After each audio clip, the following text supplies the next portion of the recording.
Hello children, now we will take the first lesson of your EVS 1, the life cycle of animals. The life cycle of animals. What is meant by life cycle? That is how the animals take birth, how they grow, what is their lifespan and how they die. This is called as life cycle. Now we will learn something more about the life cycle of animals. Now look at the book. The life cycle of animals. Now here is dog and puppy. This is caterpillar and butterfly.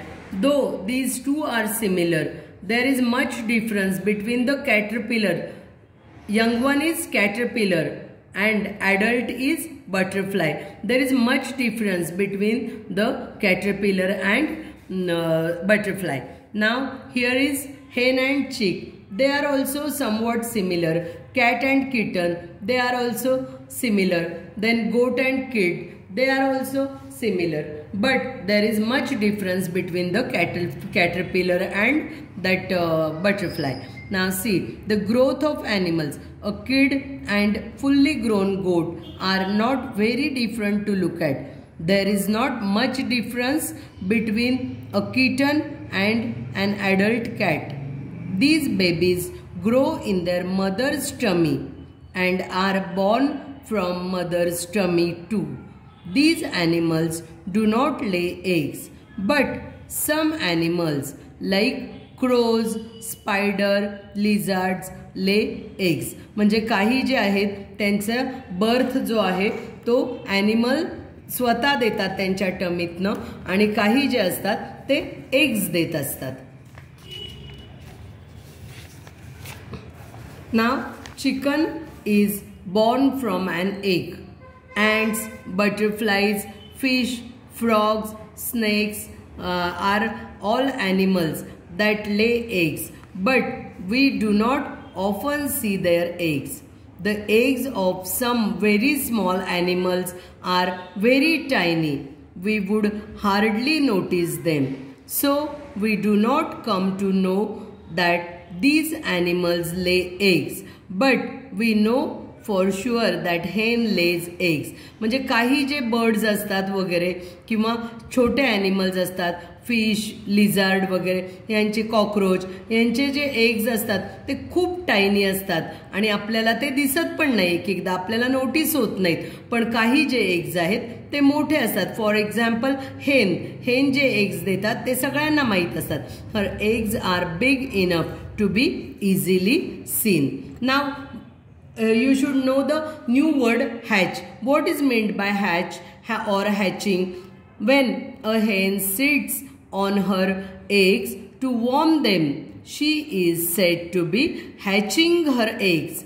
Hatching म्हणजे काय तर हेन तिच्या एग्सवर बसते त्यांना warmth देण्यासाठी आणि आतमध्ये जे बेबी असतात ते त्या वॉर्मथने म्हणजे ते हीट जी मिळते त्यांना त्याने त्याच्यात बेबी फॉर्म होतात.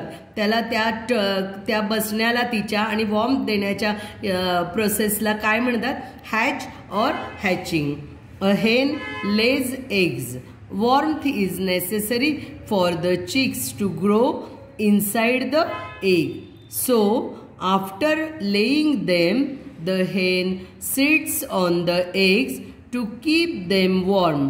The chicks inside slowly keep growing. जेव्हा हेन अशी बसते त्या एग्सवर त्यावेळेस ती त्यांना वॉर्मथ देते आणि मग आतमध्ये हळूहळू ग्रोथ होत असते त्या चिक्सची आणि ज्यावेळेस ती ग्रोथ कंप्लीट होती त्यावेळेस ते चिक ते एग शेल फोडून असं बाहेर येत असतं. When its growth is complete the chick breaks the egg shell and comes out. आणि ते बाहेर आल्यानंतरही छोट्या पिल्लांची हेन काही दिवस काळजी घेत असते. The hen looks after its chicks till they grow a little bigger. थोडे मोठे होईपर्यंत हेन त्यांची काळजी घेत असते. When a hen is hatching her eggs, she becomes aggressive for fear of their safety. जेव्हा ही हेन अशी बसलेली असते त्यावेळेस ती खूप ॲग्रेसिव्ह झाली असते. का बरं ती ॲग्रेसिव्ह होते किंवा कोणी तिच्या जवळ आलं तर अटॅक करते? कारण ती त्या एग्जला प्रोटेक्ट करत असते. ती मदर असते, त्यामुळे ती त्या एग्जना आणि तिच्या पिल्लांना त्याच्या आतल्या प्रोटेक्ट करण्यासाठी ती ॲग्रेसिव्ह झालेली असते. She attacks anyone who tries to go near the eggs. Now the metamorphosis, this is also new word, and you must know what is it. There are similarities between goat and its kid and between a hen and her chick.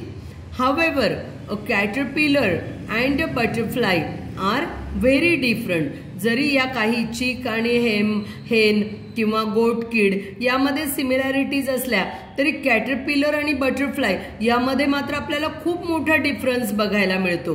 तर तो जो difference असतो, तो जो change आहे त्याला आपण Metamorphosis म्हणत असतो. नाव C, thus in some animals the young one grows into an adult animal that looks very different from the young one. This change of form is called metamorphosis. I am reading it once again.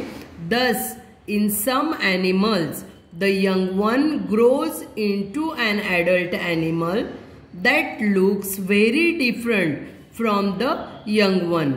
This change of form is called मेटॅमॉर्फोसिस. म्हणजे caterpillar जी असते ती खूप butterfly पेक्षा वेगळी दिसते, तर तो जो चेंज असतो त्याला मेटॅमॉर्फोसिस म्हणतात.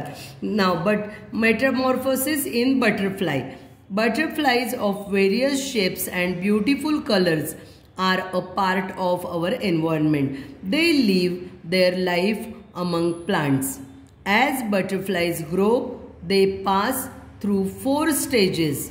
These are egg, larva, pupa and adult. Adult is a butterfly. बटरफ्लायच्या 4 stages असतात. सगळ्यात आधी एग. एग ते रुईच्या पानावर दिलेलं असतं. इथे दिसतंय ना हे स्मॉल एग, एकदम टायनी एग्ज असतात. ते तिने रुईच्या पानावर बटरफ्लाय देतं. त्यानंतरची पुढची स्टेज असते लार्वा. लार्वा म्हणजे कॅटरपिलर पण छोटी असते ती. Larva grows into pupa. लार्वाच्या पुढची स्टेज असते प्युपा आणि त्यानंतर त्या प्युपामध्ये डेव्हलप होतो ॲडल्ट बटरफ्लाय. म्हणजे त्यावेळेस त्याला विंग्स आणि लेग्स आलेले असतात. The adult stage is called butterfly. The plain tiger butterfly is very common one. Let us take its example to see how the growth of the butterfly takes place. आता बघा बटरफ्लायची growth कशी होते.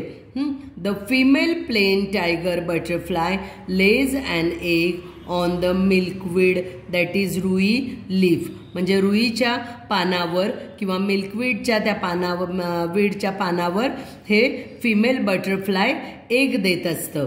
In 6 to 8 days, 6 ते 8 दिवसात काय होतं बघा. In 6 to 8 days the larva emerges from the egg. म्हणजे छोटीशी अशी अळई कॅटरपिलर त्यातनं बाहेर येते.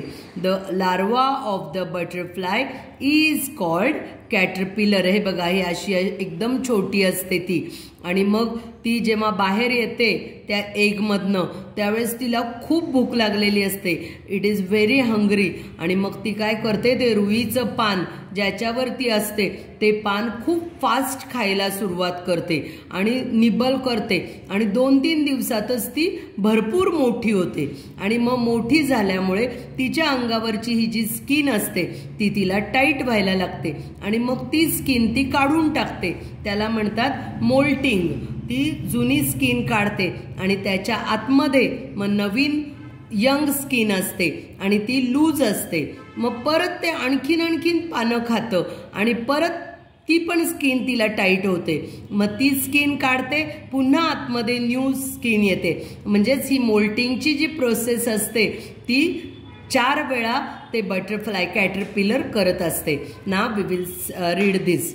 When the caterpillar comes out of the egg, it is very hungry. When caterpillar comes out of the egg, it is very hungry. It begins to nibble and eat very leaf on which it emerges from the egg. म्हणजे egg मधनं बाहेर आलेलं असतं त्यात तेच पान आधी ते खायला सुरुवात करतं. It eats very fast, so its growth is very rapid. आणि खूप रॅपिड ग्रोथ असते. Moult, what is meant by moult? To shed old skin to make way for new growth. म्हणजे न्यू ग्रोथसाठी वरची स्किन काढून टाकणे, त्याला म्हणतात moult. The caterpillar of plain tiger butterfly grows so rapidly in the first 2 or 3 days that it does not fit in its skin anymore.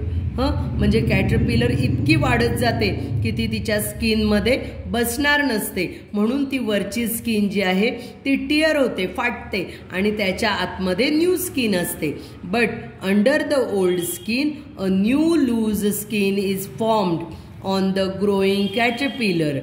Then the caterpillar sheds the old skin, that is it molds. म्हणजेच त्याला काय म्हणतात? It molds. Again it begins to gobble up the leaf and continues to grow rapidly. नंतरही तिथे पान fast खाते आणि आणखीन मोठी होते. In 2 or 3 days, परत 2-3 days ने काय होतं? It molds a second time. In this way, it molds 4 times. It remains in the caterpillar stage for 10 to 12 days. It remains in caterpillar stage for 10 to 12 days. त्यानंतर काय होतं बघा, आता हे बघा, ही जे आहे ना याला क्रेसेलिस म्हणतात, म्हणजेच pupa stage. Next stage is pupa stage. Just before the last moult the caterpillar weaves a button of silken thread on a stalk or a leaf and hangs itself from it. म्हणजे हे जे लीफचं stock असतं, देठ असतो, त्या देठाला ते काय करतात? सिल्कन थ्रेडचं असं स्वतःभोवती एक कवच तयार करतात आणि संपूर्ण असं एक कोटिंग असतं, एक घर असल्यासारखं त्या कॅटरपिलरच्या बाजूने असं सिल्कन थ्रेडचं तयार होतं आणि त्याच्या आतमध्ये ती कॅटरपिलर असते. Wien it moulds this time it forms a pupa. आणि त्यावेळेसही ती स्किन त्याची टाकतात, ते ओल्ड स्किन आणि न्यू स्किन आतमध्ये असते, ती स्टेज असते त्यांची pupa stage, which its next stage of its growth. The pupa of the butterfly is also called chrysalis. Then it remains inside the chrysalis for next 11 or 12 days. या pupa stage मध्ये आतमध्ये या कोटिंगच्या आतमध्ये ती caterpillar किती दिवस राहते? 11 to 12 days. It does not eat anything during this stage. ह्या स्टेजमध्ये कारण आतमध्ये काहीच नसतं तिला खायला, त्यामुळे ते आतमध्ये काहीच खात नाही. However inside the chrysalis important changes take place in its body. आणि ते आतमध्ये असताना त्याच्यामध्ये चेंजेस तयार होतात. म्हणजेच काय चेंज तयार होतात? तर त्यांना 4 विंग्स आणि 6 लेग्स तयार होतात. The growth of the plain tiger gets completed inside the chrysalis. Then the adult butterfly emerges from the chrysalis. It now has 4 attractive wings and 6 long legs. अशा प्रकारे मग ते जेव्हा बाहेर येतं त्याच्यातनं त्यावेळेस ते पूर्ण तयार झालेलं असतं. All butterflies go through the stages of growth. आणि अशा प्रकारे सगळे बटरफ्लाईज या 4 स्टेजमधनं जात असतात. For each type of butterfly the type of plants on which lives its female will lay eggs is fixed. म्हणजे कुठल्या बटरफ्लायने कुठल्या लीव्सवर एग द्यायचं हे त्यांचं फिक्स ठरलेलं असतं. वेगवेगळ्या बटरफ्लाईज वेगवेगळ्या झाडांवर देतात. The time the larva take to emerge from eggs is different for different types of butterflies. त्याचप्रमाणे त्या लार्वाचं किंवा पुढचे सगळ्या ज्या स्टेजेस आहे त्याचा टाइम हा प्रत्येक बटरफ्लाईजसाठी वेगवेगळा असतो. There is great variety in caterpillars. Different types of caterpillars are of different colors. Their body is long. Many types of caterpillars are hairy. बरेचसे कसे असतात? Hairy असतात, म्हणजेच त्यांच्या अंगावर hairs असतात. Here are some butterflies. Now, after we have cleaned the grain we buy, we store it in a box. Even then, when we open the box, after some days, we may see some insects in it. There can be insects in the grain stored in places like warehouses, in the grocery shop, or even in our homes. Now, if a female insect lays eggs in this grain, we cannot see them because of their tiny size. The warmth and air get in the box in which the grain is stored is enough for them to grow. So, their growth continues inside the box. They also have the same stages of growth, namely egg, larva, pupa and adult. When we open the box, we see the insects in the grain at different stages of growth in which they are. म्हणजे आपण ज्यावेळेस एखाद्या वेळेस धान्य आणून डब्यामध्ये भरून ठेवतो आणि बऱ्याच दिवसांनी जर आपण ओपन करून बघितलं तर त्यात आपल्याला इन्सेक्ट दिसतात. तर ते कशामुळे दिसतात? तर त्याच्यावर छोटे छोटे एग्स जे असतात ते फिमेल इन्सेक्टने घातलेले असतात आणि त्या वॉर्मथ आणि एअर मिळाल्यामुळे त्यामध्ये ते ग्रो होतात आणि त्यांची ग्रोथ होऊन या 4 स्टेजेसमध्येच त्यांची ग्रोथ होते आणि आपल्याला ते इन्सेक्ट्स दिसतात. Now what we have learned in this, these are the important points. A hen sits on her eggs to hatch them. The fully grown chicks breaks the eggshell and comes out. Egg, caterpillar, that is larva, chrysalis, that is pupa, and adult are the 4 stages of life cycle of a butterfly. The plain tiger butterfly lays its eggs on the leaves of the milkweed plant. The larva emerges from the egg. It is called the caterpillar. When the growth of caterpillar is complete, it enters the pupa stage, during which it lives inside the chrysalis. The adult butterfly emerges from the chrysalis. It has 6 long legs and 4 attractive wings.